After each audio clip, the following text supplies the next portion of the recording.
เลยจะพามันรถว่าเรามีรถอะไรในโชว์รูม ไป บ้าง เมืองเนาะว่ามีรถอย่างไร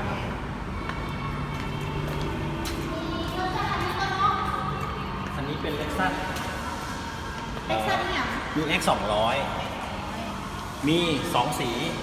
มีสองสี ขาว สีขาวสีขาวกับสีเหลือง นี่ สีฟ้าเนาะ สีฟ้าเลย เอาไปเบิ่งทางในสีฟ้ากันเนาะมันอ๋อตอนนี้ทางในของรถมีสีอย่างเนาะทางใน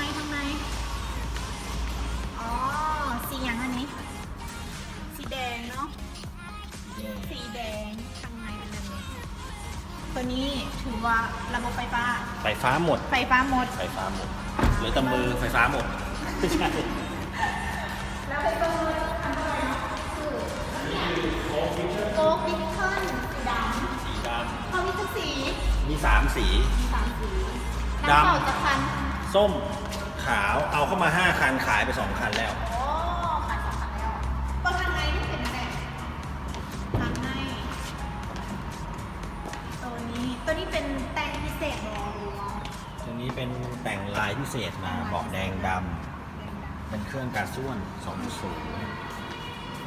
แล้วมีคันสีส้มหรือว่า นี่ อะไรบ้าง ไปดูตัวท็อปกัน ท็อปทางนี้ตัวนี้ท็อปนี่คือออปชั่นท็อปยังไม่ท็อปสุดแล้วทางไหน ขาแก้ว ราคาแก้ว ไฟเดย์ไลท์ ไปในร้านทางในทางในของรถ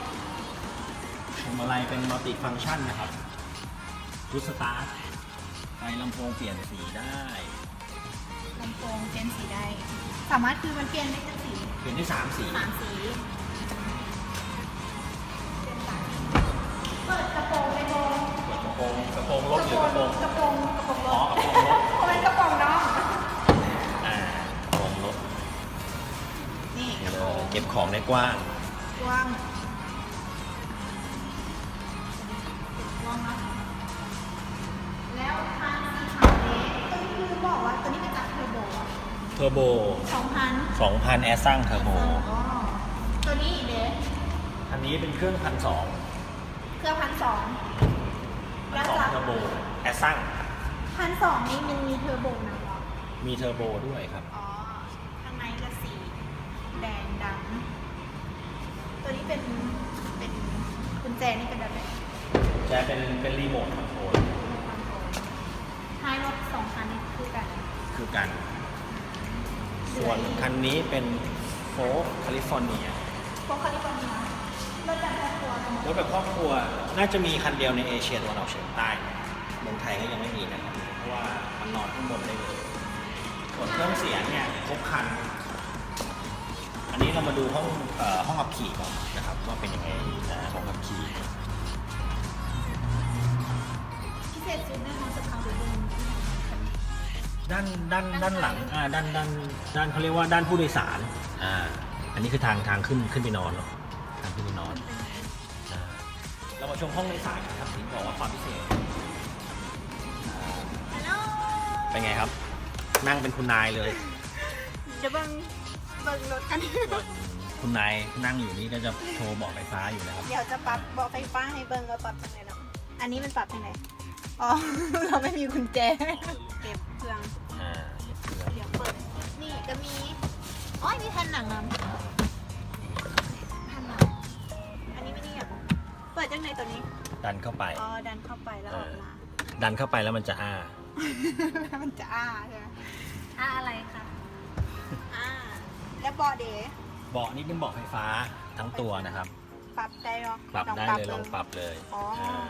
อย่างงายเยอะนะครับอย่างงายเยอะนะครับ ความพิเศษด้านหลัง ด้านหลังนะครับน้องเปิด เปิดยังไงข้างนี้หรือข้างนี้ ข้างล่าง อ๋อข้างล่างอ๋อ เปิดง่ายๆนะคะ น้องก็เปิดได้ ลำโพง อ๋อมีลำโพงด้วย ลำโพงของอีหยัง ลำโพงของอีกอย่างก็ไม่รู้ จะงูเป็นตัวเองบริเวณแหละ ใช่ใช่ ฝากให้กิน นี่ นี่นะ แถมเก้าอี้2 ตัวอ้าวอะไรหล่นนี่น้องทำอะไรพังอ่ะ โมได้พัก อ๋อตัวกันไปดูกัน ลองเอาตังออกมาให้เบิ่งลูก เอาตังค์ออก ตังอยู่ตรงไหนนั่งในบล็อกตังออกมาเลยเด้อที่นั่งให้เบิ่ง อันนี้ก็คือวิธีการเนาะง่าย ตังขับบล็อก คัดมา ๆโอ้ ขับหลัง นั่งเป็นไอเฮียเลยนะ ตัวนี้มี2 อันนะให้2 อันสำหรับอีกอย่าง สำหรับ2 คนเนี่ย วิธีปรับเก็บน้องง่าย ง่ายๆเลยเก็บไปคุณหญิงสามารถเก็บได้สบายไหมบล็อก สบายมาก สบาย ๆ มา เก้าก อี้หนักไหม จะมีปัญหาเดียวสำหรับผู้หญิงคือตัวเตี้ย อ๋อ ชกแขนไม่ถึง เก้าอี้หนักไหม เก้าอี้ไม่หนักครับ ถึงขีดเปล่า ต้องลองเอาโยงมาชั่งดู อันนี้จะคือรถคันนี้เนาะ มาดูคันสุดท้ายของเรา สุดท้ายคันท็อปตัวนี้ คันท็อป LX 450ดีเซล ตัวนี้เป็นดีเซล หรือว่าการส่วนการส่วน กระจังอ่ะ จังหน้า มีกล้องหน้า สไลด์พิเศษมีกล้องหน้าด้วย ไฟหน้าจะเป็นอะไร ไฟหน้าเป็น LED เอ่อ ต้นชอบพันกันไว้ ตัวนี้เป็น Black Edition นะครับ แบงค์ดิชั่นแตกต่างยังไงกับรถธรรมดาคะ ก็แต่งสีด สีด ำ ำ แต่ง ไฟท้าย ไฟท้ายดำแต่งเป็นโครเมียมด ไฟท้ายมีพิเศษอีกอย่างไฟ ำมี ท้าย Starlight ฝาท้ายไฟฟ้านะครับ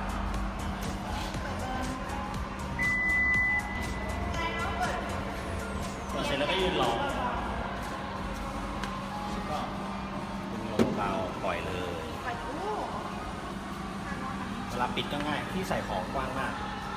ตัวนี้ เราปิดก็ เป็นห้าวันนานแต่ว่า 5 ที่นั่ง ตัวนี้ไฟฟ้ามันดูดไหมบ้างถึงสังเกต ดูด ดูดแรงด้วย แทงกับดาบ มันจะได้แน่นไงครับ เวลาดูดเข้าไป ดูอะไรคะ ดูดประตูครับ ลมมันจะได้ไม่เข้า